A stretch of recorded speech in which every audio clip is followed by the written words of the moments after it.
বর্তমান বাংলাদেশের রাজনীতিতে বাংলাদেশ জাতীয়তাবাদী দল বা বিএনপির শীর্ষ ৮ নেতা কারা? চলুন জেনে নেওয়া যাক। নম্বর ৮, গয়েশ্বর চন্দ্র রায়। তিনি দলের অন্যতম প্রভাবশালী এবং মাঠ পর্যায়ের বলিষ্ঠ নেতা। নম্বর ৭, ব্যারিস্টার জমির উদ্দিন সরকার।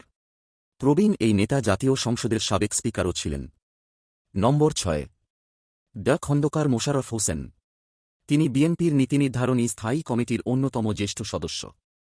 নম্বর ৫, মির্জা ফখরুল ইসলাম আলমগীর, দলের দীর্ঘদিনের বিশ্বস্ত মহাসচিব ও রাজপথের মুখপাত্র। নম্বর ৪, সাইফুর রহমান। তিনি ছিলেন বাংলাদেশ জাতীয়তাবাদী দল বিএনপি এর অন্যতম পথ প্রদর্শক। নম্বর ৩, জনাব তারেক রহমান, যিনি বর্তমানে বাংলাদেশের প্রধানমন্ত্রী এবং দলের চেয়ারম্যান হিসেবে নেতৃত্ব দিচ্ছেন। নম্বর ২, দেশনেত্রী বেগম খালেদা জিয়া। তিনি ছিলেন দলের চেয়ারপারসন এবং বাংলাদেশের প্রথম নারী প্রধানমন্ত্রী। নম্বর ১, শহীদ রাষ্ট্রপতি বীর উত্তম জিয়াউর রহমান, যিনি এই দলটি প্রতিষ্ঠা করেন।